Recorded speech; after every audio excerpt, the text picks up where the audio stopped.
Welcome! In this first lecture, I'm going to give you a general picture of laser-target interaction, and I will describe the evolution of a laser-irradiated solid target. After showing the general scheme and the relevant parameters, I will progressively describe the main mechanisms that govern the heating and the hydrodynamic evolution of the plasma.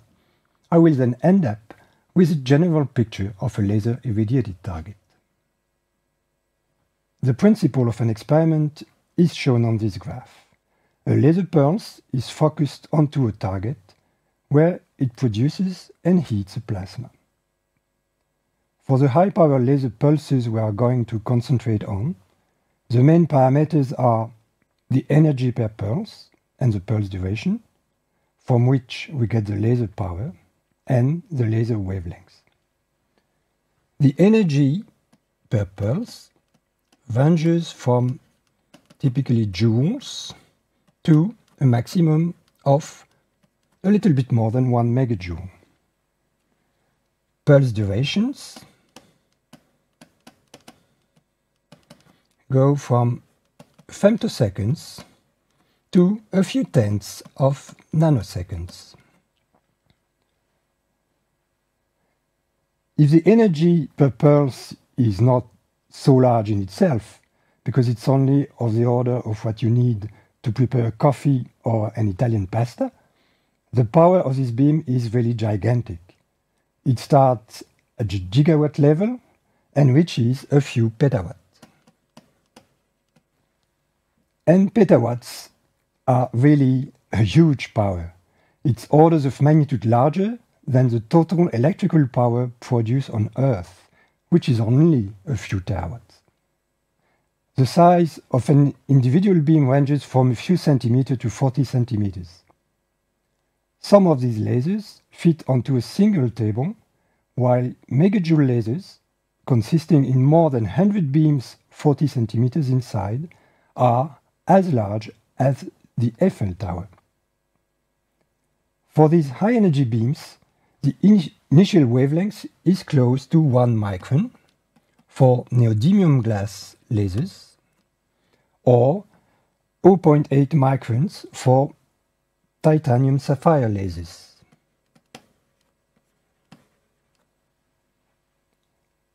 Neodymium glass lasers are most often frequency doubled or frequency tripled, leading to wavelengths down to 0.3 microns. If most of the beams can be focused by transmission optics, like on this graph, the most powerful ones have to be focused by mirrors instead.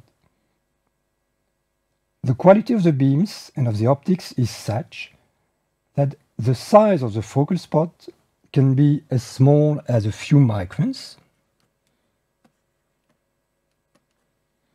whereas some applications require millimeter-size focal spots.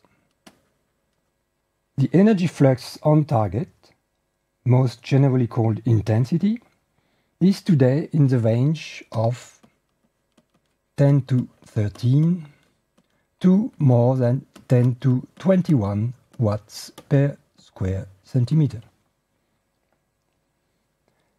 These intensities are so high that the produced plasma here reaches temperatures as large as millions of Kelvin, corresponding to an energy larger than 100 electron volts, while the pressure itself reaches values larger than 1 million times the atmospheric pressure, that is 1 megabar.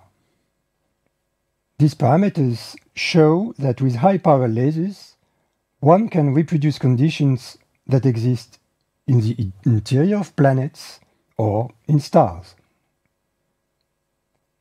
In the following, we will restrict to intensities of about 10 to 13 to 10 to 16 watts per square centimeter that are used, for instance, for inertial confinement fusion experiments. We will now describe in more detail the region of interaction between the laser pulse and the target. When the laser beam reaches the surface, its electric field induces motion of the electrical charges inside the target. So charges move. As these charges move, they emit light that adds to the incoming light. This then determines what happens to the laser beam itself. For low densities of available moving charges, light can go through the target that is then transparent. For high enough densities, such as in metals, light is reflected and the laser field can only penetrate into the skin depth. The size of the skin depth here is given by the speed of light divided by the electron plasma frequency, which is itself proportional to the square root of the electron density.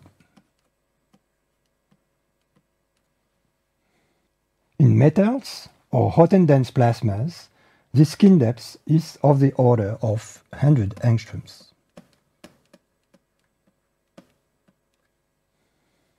At low intensities, nothing more happens and the target is not significantly modified. At larger intensities, however, the penetrating part of the laser electric field and the associated charge motion induce an important heating in this region and additional ionization of the plasma. You have to know that the laser mainly hits the electrons, while the ions remain initially cold. Due to the thermal motion, the electrons close to the surface try to escape from the target here, but by doing so, they produce an important charge separation between electrons and ions and a large associated electric field. This field both stops the electrons here and drags the ions outwards. The front of the target thus expands at a velocity close to the ion acoustic velocity. This velocity is given by Cs equal the square root of Z times the thermal energy of the electrons divided by the mass of the ions. At the temperature of the order of 1 kilo electron volts, this velocity is close to 300 microns per nanosecond.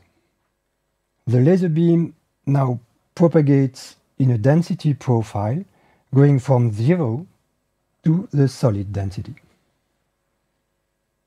You have seen already, and we will see in the next lecture, that an electromagnetic wave cannot propagate in plasmas where the electron density is larger than the so-called critical density, which is defined as the density for which the laser pulsation is equal to the local electron plasma frequency.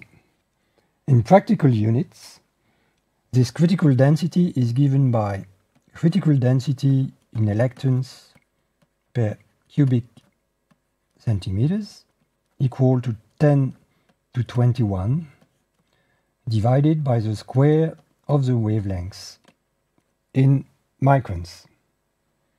So for visible and infrared light, this density is much smaller than the electron density in the solid, which is typically of the order of 10 to 23 electrons per cubic centimeter. The interaction between the laser beam and the plasma, including the absorption of the laser energy by the plasma, takes place in the corona that you can see here on this graph, or on this picture where I have drawn the density as function of space. This corona is also called the underdense plasma. So all interaction mechanisms between the laser and the plasma itself will take place in this region where you will have propagation and absorption. As we have seen, the absorption of the laser energy takes place far from the solid itself in the underdense corona up to the critical density. The overcritical region is heated not directly by the laser beam, but by conduction. This conduction is mainly due to thermal electrons, but can also be influenced by so-called suprathermal electrons that have a larger energy and are produced by specific absorption mechanisms. Conduction is also due to radiation of the hot plasma in the UV and X-ray range. Due to heating, the plasma expands toward vacuum, and matter crosses the critical density. The target is then progressively ablated. Taking into account absorption, conduction of heat between the corona and the overdense region, hydrodynamics, and the properties of the target material, such as its density, the flow of ablated material is of the order of microns per nanosecond of solid density matter. Due to plasma expansion, and exactly in the same way as a rocket is accelerated by throwing matter behind the motors, the back of the target is accelerated forward. It might be accelerated to very, very high velocities, up to a few hundreds of kilometers per second. This is exactly the principle that is used to compress a DT fuel to produce fusion reactions using high-power lasers, as has been explained in a preceding lecture. If we now look at pressures inside the plasma, we see that it is very large and can lead to the generation of shock waves. Taking typical parameters in this region, for instance, with a density of the order of 10 to 22 electrons per cubic centimeters, a temperature of the order of 100 electron volts, we end up with a pressure, which is a product of the density by the thermal energy of the order of 1 megabar, that is about 10 to 11 pascals. This can be compared with the pressure in the center of the Earth, which is 3.5 megabars. And still much higher pressures can be reached with lasers, up to hundreds of megabars to gigabar. If maintained long enough, these high pressures generate a shock wave that propagates in the target material at velocities of the order of V shock, about 100 microns per nanosecond. In the shocked region here, the compression factor in density may reach a factor 4, and the shock also heats the material up to a few electron volts here in this region, that is a few times 10,000 degrees. It may be preceded by a preheated region, mainly by radiation, and this preheating can modify the target properties before the arrival of the shock. In this lecture, we have described the different steps that occur during laser irradiation of solid targets. First, penetration into the skin depth, possibly preceded by ionization, then heating and expansion of the plasma, leading to ablation of the target. We have then presented the acceleration of matter by the rocket effect and the generation of strong shocks that propagate in the material.